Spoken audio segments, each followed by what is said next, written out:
今天第一位即将为大家进行演讲的嘉宾，他的名字叫做 Mark Frank。Mark Frank 呢是一位福布莱克学者，同时他也是美国伊利诺伊大学的历史学在读博士。那么今天他带来的演讲题目是 Window of Europe: How Cultural Knowledge Changes Cultures.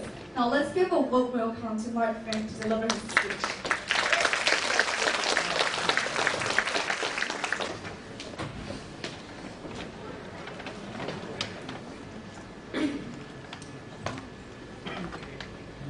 大家好，我一定要不会讲汉语词，我就用英语讲话。So I want to start with the story about what I did when I first got to Chengdu about 6 months ago. When I first moved to Chengdu about 6 months ago, I didn't know the city, and so I would walk along the Fuhua River and look at the different buildings. And Chengdu, more than really any other city I've been to, I think, in Chengdu, the buildings have very large windows, picture windows. And can I get a presentation clicker?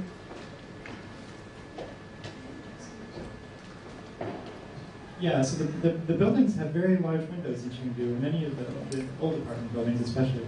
And walking along the river, I could look at the buildings and look into people's homes very easily without trying too hard.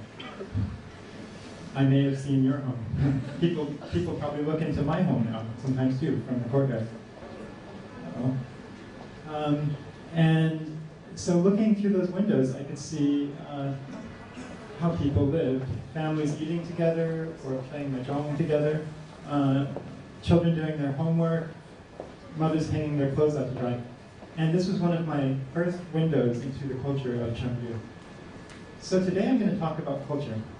Some of the things I'm going to say today are fairly obvious, I think, but I don't think I've heard anyone give a talk quite like this one.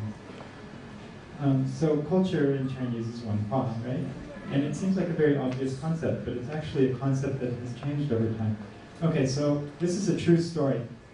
I was on Facebook, our social media site, Facebook, and I was talking to a guy who happens to be from Chengdu. And I was telling him that I've been coming to China for the past 10 years. I've come to China more than 10 times now. But every time I come back from America to China, I have a little bit of culture shock. You know what culture shock is? He was saying, why do you have culture shock after 10 years? And I said, well, one reason is the air quality. In the United States, I'm used to very clean air, and I come to China, and it's a little bit, not sure, a little bit hard to take the air quality, and sometimes I can't breathe. And here's what he said. He said, that's not culture shock. And I think you can't be a language teacher. And so, why is that not culture shock? He said it was not culture shock because pollution or air quality is not culture. And he cited this definition from the Merriam-Webster dictionary. So this is probably the definition of culture, or wanhua, that you're also used to. Culture is the beliefs, customs, arts, etc. of a particular society, group, place, and so on. And he said, if you call air pollution culture, then I think, if you say that that's culture shock, then I think you can't be a language teacher. So, in response, I said, well, here's the definition of culture shock from the Merriam-Webster dictionary. And I'll read it. Culture shock is a feeling of confusion, doubt, or nervousness caused by being in a place, such as a foreign country, that is very different from what you are used to. That definition doesn't include culture, so sometimes culture shock isn't necessarily about culture, it's just about going to a place that's different.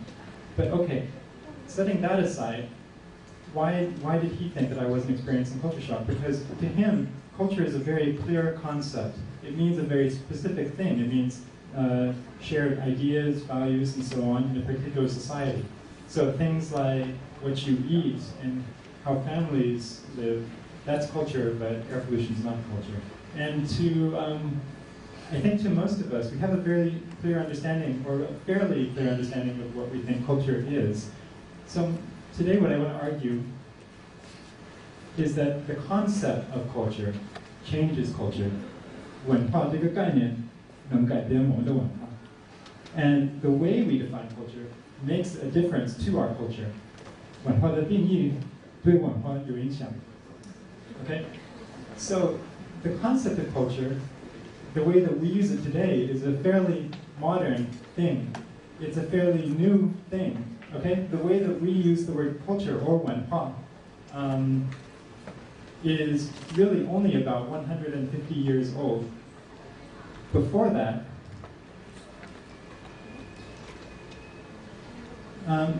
when people talked about culture, they usually meant what we would today call high culture. So this means things like Mozart, Beethoven, Beijing opera, and so on. Very refined culture. And the word culture itself is related to the word to cultivate. And it comes from the idea of cultivating the mind. So culturing the mind, refining yourself, and so on. Then in the 1870s, a man named E.B. Tyler had a different idea about culture. He was traveling in Mexico and seeing people from outside of his home, and he had this idea that maybe all people in the world have culture. Maybe culture isn't just something for, aristocratic English people and wealthy American people. Maybe all people have culture, not just Western people, but all people, including Chinese people. And so he redefined the word, and he wrote that culture is that complex whole which includes knowledge, belief, art, moral, law, custom, and any other capabilities and habits acquired by man as a member of society. So this is more like the definition of culture that we use today in China or the United States or most other places around the world. Okay. He also founded the discipline of anthropology, 人类学. And anthropology over the next 100 years or so continued to redefine the concept of culture. In the 1920s and 30s and 40s and 50s, people further refined the idea of culture. And famous anthropologists like Franz Boas and Ruth Benedict argued that not only is culture something that everybody has, but different people have different cultures. So you can talk about an American culture, an English culture, a French culture, and a Chinese culture, and a Japanese culture, and so on. And that these cultures are equally good. It's not like one culture is more advanced than the other culture. Different cultures are just different, and they're equally good. And again, this is closer to the definition of culture that we use today when we talk about 文化, usually. So in Chinese, you can say 它没有文化. That's an older way of thinking about culture. That's like saying in English, he's not very cultured. But more often, I think educated people say 我的文化,你的文化. Or American culture, Chinese culture, and so on. Different cultures are just different.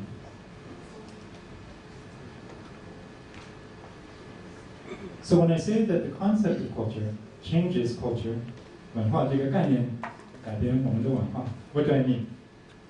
I think it's useful to make a distinction between two kinds of cultures today. Assuming that let's assume that a culture is a real thing that exists in the world, okay? I think there are two major kinds of cultures that we should differentiate for this talk. One is non-culture cultures and culture cultures. Now what does that mean? What I mean by a culture is a culture where the concept of culture is very well known and popular and plays a role in society. So China is an example of what I'm calling a culture. The United States is also a culture. Okay? These are cultures where people understand what a culture is. And that influences our society. The fact that we're cultures that understand what a culture is. And one way it influences society, one very obvious way that this influences society, is that sometimes governments enact cultural policies or cultural institutions. For example, China has a 文化部, a Ministry of Culture, and many other countries in the world have a Ministry of Culture.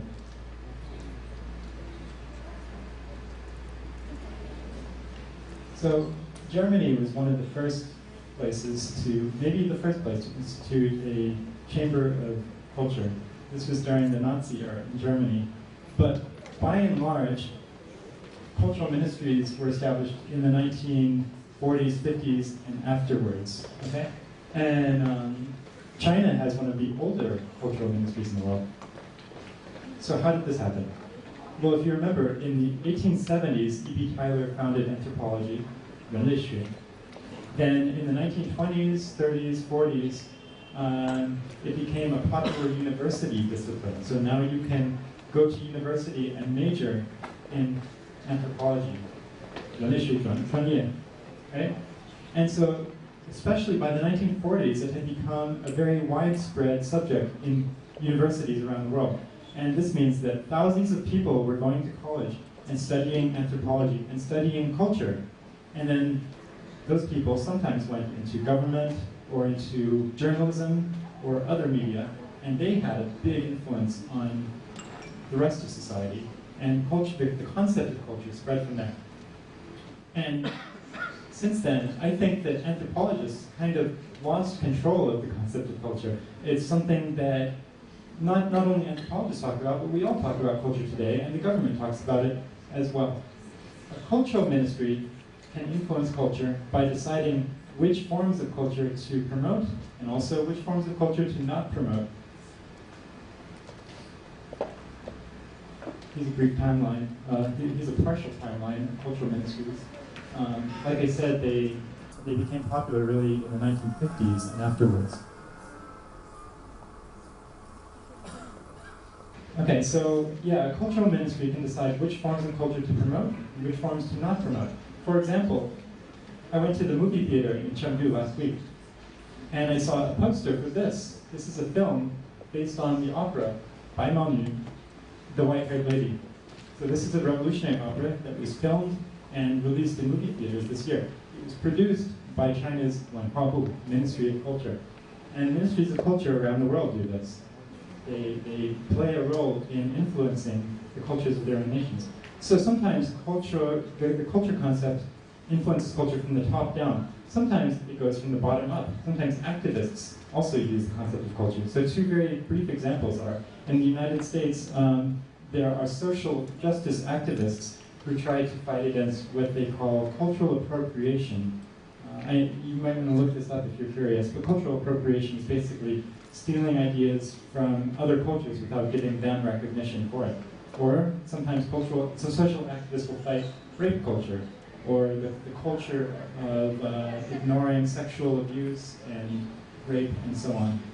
I also encourage you to look that up if you're not familiar.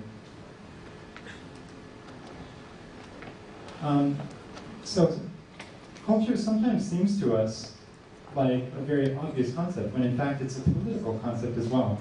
It has political implications, that's why there are ministries of culture, and why activists use the concept of culture in their activism. But sometimes it just seems like culture is something that you can look at. Like studying culture is looking at other people through a window. In fact, the Cedar Crest College Department of Cultural Anthropology in the US defines cultural anthropology this way. Cultural anthropology is a window on the world, allowing us to see things from different perspectives.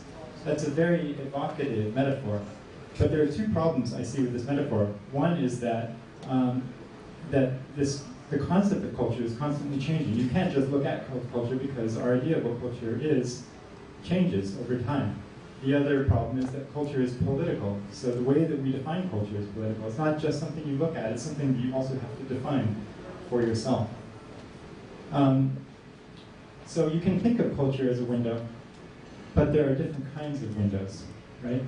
There are transparent windows, there are stained glass windows, there are convex windows, concave windows, tinted windows, and sometimes if a window is tinted in a certain way, you can see yourself in it, you can see your reflection, and that's what we would call a mirror, right? And so there's an example over here, a pane of glass that acts like a mirror. And similarly, when you are looking at culture, sometimes you're looking at other people, sometimes you're looking at yourself.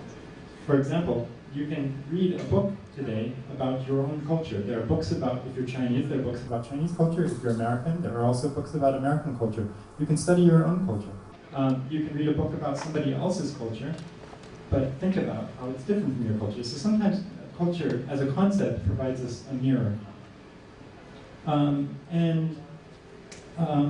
Different kinds of windows let us see things in different ways. They have different angles, they color things differently. And an example is, when I visited Reykjavik last year, Reykjavik is the capital of Iceland, I remember thinking that the buildings and the architecture were very boring, very dry, compared to what I'm used to. And then, after I had been there for a week, I visited the Church of Hallgrímur. The Church of Hallgrímur is one of the most famous churches in Reykjavik, and it's on a tall hill. And you can climb to the top of the building, the tower, and look out through the stained glass windows, like this. This is my wife looking out through the window. And when I did that, I remember thinking for the first time that Reykjavik looked really beautiful, and that it seemed far more colorful before, partly because the glass was colorful. So, yeah, a window is a lens. A window is a lens. And the way we define our culture determines our lens on the world. So if you think about culture in the way people did in the 18th century, you probably think that culture is Mozart, Beethoven, or Beijing opera, high culture. If you think about culture the way that Tyler did in 1871, you think that everybody has culture, but some cultures are more advanced than others. If you think about culture the way that anthropologists did in the 1920s, 30s, 40s, and so on, you think that there are many cultures and they're all equally good. Now, the way that we usually think about culture, whether in China or the United States or Europe, the way that educated people think about culture is basically the way that anthropologists thought about culture in the 1920s, 30s, 40s, and 50s. So we say, you know, in my culture we do this and that. In your culture, what do you do? In my culture, we drink cold water. In your culture, do you drink cold water or hot water? My Chinese person will say, we drink hot water. But what if I told you that anthropologists, who are the people who study culture the most seriously, have been changing their mind about culture and what it is? Since the 1960s, anthropologists have been thinking about culture in different ways, and a lot of those new ideas haven't really infiltrated society yet.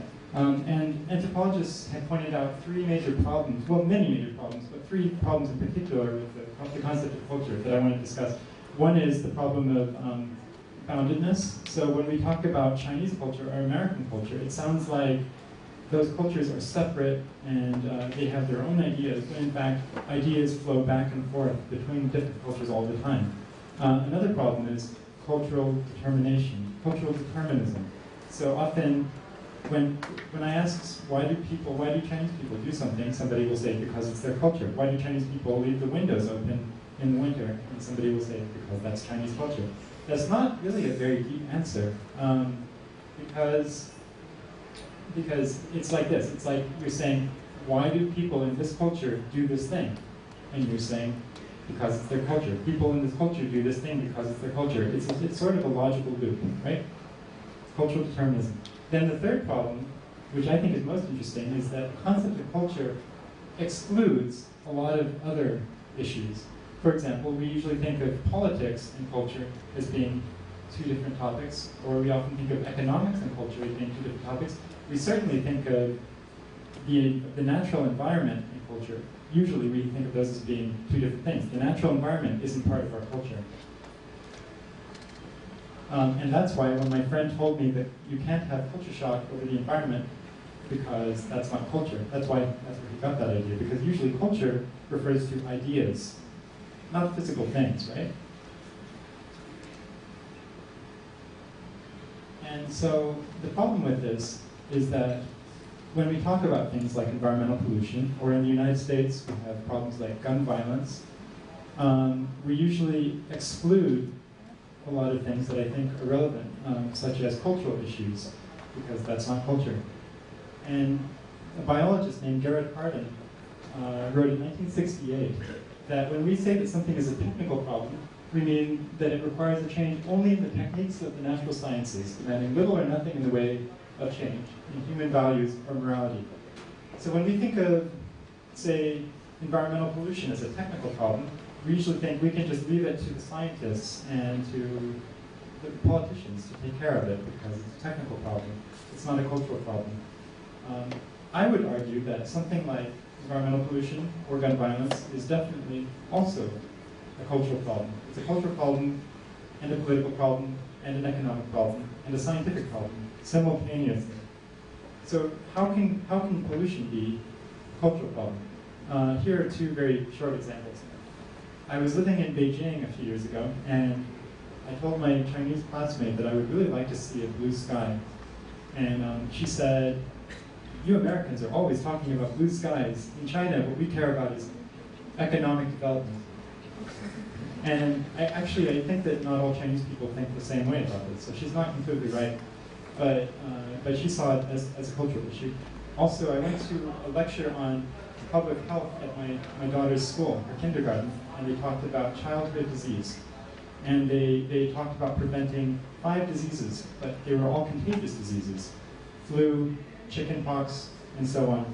They didn't talk at all about environmental disease, even though I think environmental disease, such as lung problems, sinus problems, are a bigger threat to children in Chengdu than the other 5 diseases put together. So, the way that we define a disease, what counts as a disease, is a cultural issue, as well as a political one. In the United States, we have a similar problem with gun violence. It used to be that the Center for Disease Control of the United States did research on gun violence. And in 1996, Congress established a ban on funding for research on gun violence in the United States, and very little has been done since then. As a result, it's very hard to prove why we have so much gun violence in the United States, because we don't put as much effort into solving it and researching it as we do into diseases like cancer and bird flu and so on. Okay. There are people who are doing cultural work to help fight things like environmental pollution. And I think that's very important. One example is this artist, who you may or may not know. His Chinese name is Chengdu. And he did an art performance where he traveled around Beijing with a vacuum cleaner and vacuumed up air pollution, just to highlight the severity, the seriousness of air pollution in Beijing. This was last December, I think, when it was especially bad in Beijing. And I think this kind of work is very important. And there's cultural work we have to do. So when you look out the window and you see a smoggy sky, that's not just an economic or a scientific or a health problem. It's also a cultural problem that we have to solve. And also, it's not just Chinese culture. You know, air pollution is very bad in China, worse than in the United States. But it's also a problem for America, because we're responsible for a lot of Chinese air pollution for reasons that are economic, but also cultural. We in the United States, we just have a culture of consumption. We buy things we don't need and throw them away. Okay.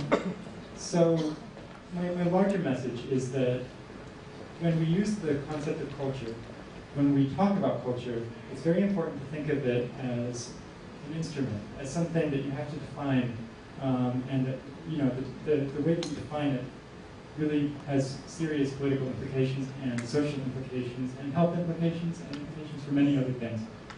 Culture is not just this harmless thing. It's not just literature and plays and so on.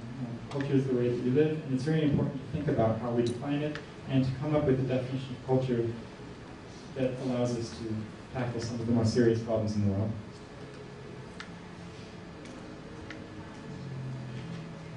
Thank you.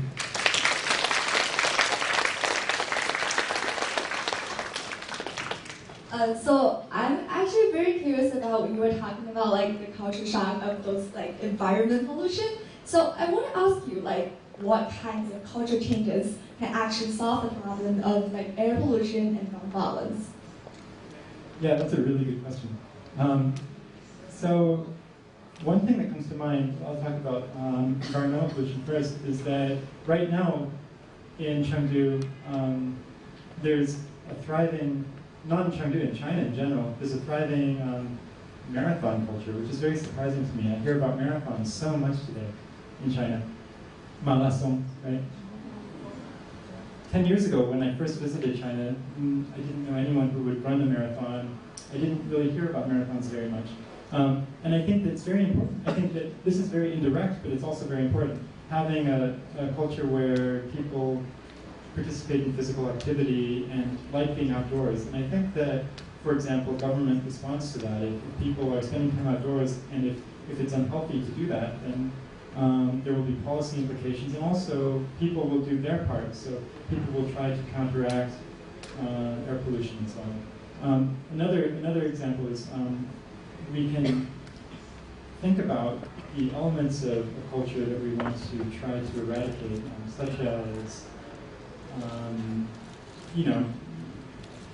relying too much on personal vehicles or buying things you don't need, for example. And I think it's maybe useful to think about those things that contribute to air pollution and to environmental pollution as being pollution culture. Kind of the way that people in the U.S. think about rape culture as something, cultural behavior that contributes to sexual abuse and rape. With gun violence, that's a huge problem. I realize as an American what a mess that is, because it's deeply embedded. Gun ownership is deeply embedded in American society. Many of my friends and family believe, even if they don't have a gun, believe that people should have the right to own a gun. And usually it's tackled as a political problem, so people want new policies to stop gun violence. I think it's important to try to reduce gun ownership culturally, to talk to people and say, having a gun in your house, especially if you're not in a rural setting, if you're in a city, if you have children and so on, this could hurt people, and try to change things in a cultural way, not just in a political way. Thank you so much for the speech again.